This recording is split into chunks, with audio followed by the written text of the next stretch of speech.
Sorry, it took me a little bit longer than anticipated, but there was a lot of information to consider. Let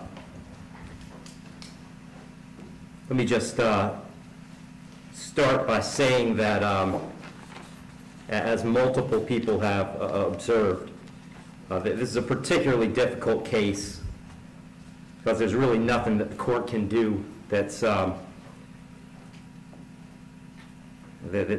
capable of fixing the harm that has been caused to the victims in this case. So that being said, I've got to start with the law. I'm bound by the law, and the law gives me a guideline for how to analyze an appropriate sentence in this case. So I want to start with the Camacho case. It's really the first thing I need to address is whether or not the court's going to depart from the minimum in this case, which is 222 months, or approximately 18 and a half years in the Florida State Prison as a minimum. The Camacho case, as Mr. Fitzgibbons pointed out and argued, lays out really a three-factor test. Is there a valid legal basis for departure? Is there competent substantial evidence that the facts support an application? Or so do the facts apply to the departure basis that is being asserted?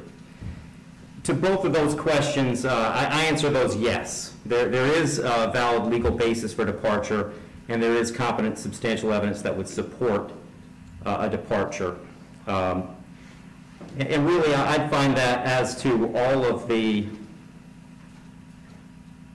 departure bases argued, with the exception of the disparity argument.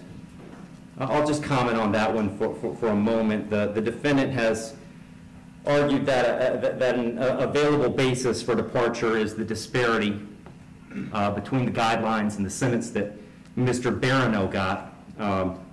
I don't agree with that. I agree that disparity could potentially be an available legal basis for departure.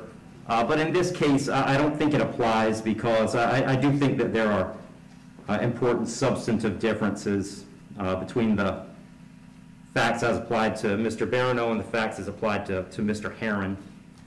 The state's put those on the record. I won't elaborate on it too much other than to say I think that the difference, the age of majority for Mr. Herron is one of those. But mostly I just think that the facts are different as between those two defendants. And so I don't believe that the facts in this case support that as a departure basis, because I believe that a disparity in sentence between Mr. Barano and Mr. Herron is appropriate in this case. That brings me to the third question of should essentially the third factor under the Camacho case is should the trial court depart? And the court in this case is going to decline to depart. So I'm answering that question in the negative. The trial court in this case is not going to depart. And I don't reach that decision lightly. When evaluating an appropriate sentence, I will start with Florida Statute 921.002. It was pointed out several times the primary purpose of the Criminal Punishment Code in Florida is to punish. And I've got to take into account the severity of the primary offense and the circumstances surrounding the primary offense. When I take into account circumstances and severity, a lot of what I'm taking into account really when I sentence is intent and harm.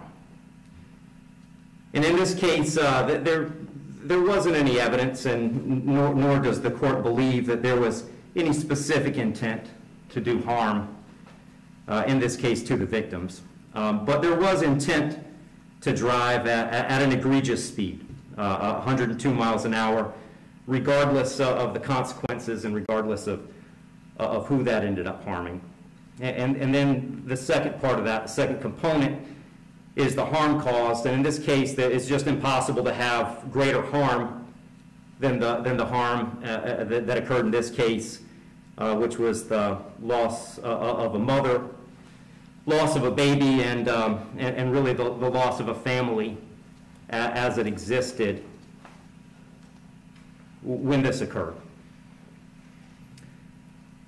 I did consider, I also want to make a record, I did consider sentencing Mr. Herron as a youthful offender, but for the same reasons that I'm discussing, I didn't think sentencing him as a youthful offender was appropriate. I agree that youthful offender was something that the court could have done. I did consider it. I carefully considered it. But the court just found that due to the serious nature of these offenses, the extreme nature of the conduct, and again, the level of harm, that a youthful offender sentence was not appropriate. So given that the court is not departing, the guidelines call for a sentence of essentially 18 and a half years at a minimum and 30 years as a maximum. And the court doesn't find that either the minimum or the maximum is appropriate in this case. I've said it several times, the serious nature of the offense, egregious nature of the conduct, and mostly the harm that's been caused prevent me from putting this as a bottom of the guidelines minimum case. But the departure bases argued by the defendant did provide some reason not to put it at the top of the maximum. And specifically, the court did take into account that the defendant's 18, certainly responsible for his actions, and he's being held accountable for his actions. But the age of 18, the court finds is a mitigating factor and shouldn't put this at a maximum. Also, the complete lack of prior criminal history is something that the court considered as preventing this from being at the top. So having said all that, the court is going really toward the middle between the minimum under the guidelines and the maximum punishment permitted under Florida state law. So on count one, vehicular homicide, the court's going to adjudicate the defendant guilty, sentence him to 9 years in the Florida State Prison. On count two, same charge, court will adjudicate the defendant guilty, sentence him to 15 years Florida State Prison, and that'll run consecutive to count one, for a total of 24 years Florida State Prison. Count three is a misdemeanor, unlawful racing on a highway, so the court will adjudicate the defendant guilty, sentence him to time served. Give credit for time served, I believe, 2 days. Court will impose mandatory court costs. Mr. Herron, you have given up the right to appeal the determination of your guilt or innocence. You do have 30 days to appeal the sentence of the court. And I'll direct the bailiffs to take Mr. Herron into custody.